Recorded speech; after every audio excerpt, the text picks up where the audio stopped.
Bismillahirrahmanirrahim. Assalamualaikum warahmatullahi wabarakatuh.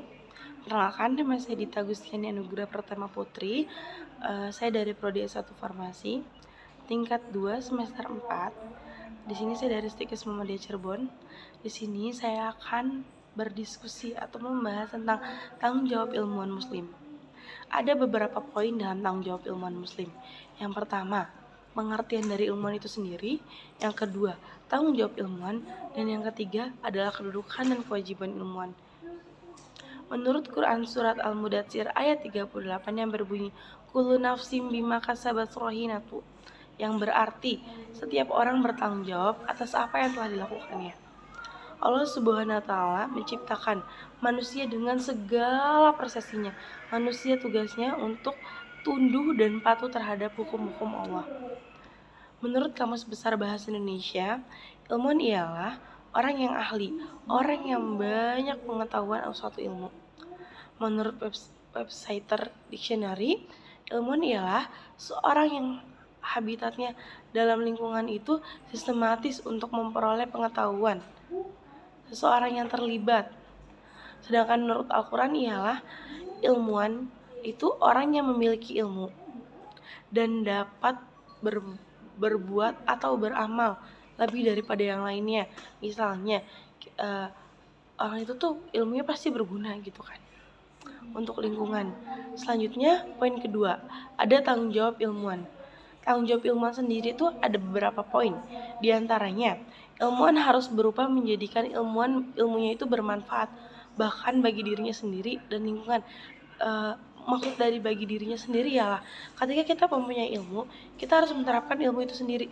Walaupun ilmu itu tidak bermanfaat untuk orang lain, setidaknya ilmu itu tuh bermanfaat untuk diri kita sendiri. Misalnya, kita mempunyai ilmu lebih tentang kesabaran. Ya udah, kita terapin dulu untuk diri kita sendiri tentang sabar itu bagaimana dan lain halnya, baru kita terapkan kepada lingkungan. Maksud dari terapkan kepada lingkungan ialah kita harus bisa sharing, kita harus bisa mengasih ilmu yang kita lebih kepada lingkungan. Setidaknya kita jangankan untuk lingkungan yang besar, lingkungan kecil seperti orang rumah, kita harus membagi ilmu itu untuk orang rumah itu dulu. Selanjutnya, ilmu itu harus dikaitkan dengan bismi rabbita, berarti ilmu tidak dijadikan untuk kepentingan pribadi tetapi untuk kemasalahan untuk umat manusia. Maksudnya tidak dijadikan kepentingan pribadi kayak yaudahlah saya udah punya ilmu gitu kan, kayak yaudah saya aja yang tahu biar orang-orang tuh kayak itu berilmu gitu loh. Enggak kayak gitu. Ilmu itu tidak untuk kepentingan pribadi gitu. Jadi kita tuh harus bisa sharing ilmu terhadap orang di sekitar. Selanjutnya itu ada dalam pengembangan ilmu. Sekurang-kurangnya itu perkembangan ilmu itu harus religius dan atau etis. Yang kedua ada sosial. Religius itu sendiri kita tuh harus seperti etika gitu kan. Sosial itu kita harus lebih bersosial gitu. Selanjutnya ada sebagai warathul anbiya, harus mewarnai mission prophetic, yaitu menjaga agama dan mengatur dunia dengan mengajak dan memperbaiki.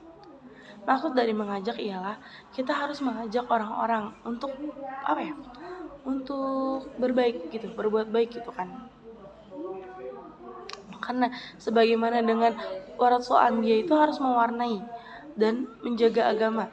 Jadi kita tuh harus mengajak orang-orang untuk berbakti kepada Allah, memperbaiki. Maksud dari memperbaiki itu sendiri kayak udah ada beberapa ilmu itu tuh harus jauh lebih baik gitu loh, kayak menerapkannya jauh lebih baik gitu. Dan yang terakhir adalah kedudukan dan kewajiban ilmuwan. Kedudukan dan kewajiban ilmuwan sendiri memiliki beberapa poin. Yang pertama ada terhadap masyarakat, terhadap umat, dan terhadap bangsa. Baik terhadap masyarakat sendiri itu tuh kita tuh harus punya kewajiban. Misalkan kita mempunyai terhadap masyarakat, dan kita tuh harus membagi gitu ilmunya. Terus terhadap umat dan terhadap bangsa. Nah, kalau misalkan terhadap umat dan bangsa itu kita juga harus sekiranya ilmu kita tuh berguna bagi umat dan bangsa gitu. Baik, kurang lebihnya sekian pemaparan dari saya. Apabila ada kesalahan Dalam perkataan mohon dimaafkan. Nun wal qalami wa ma yaskurun. Wassalamualaikum warahmatullahi wabarakatuh.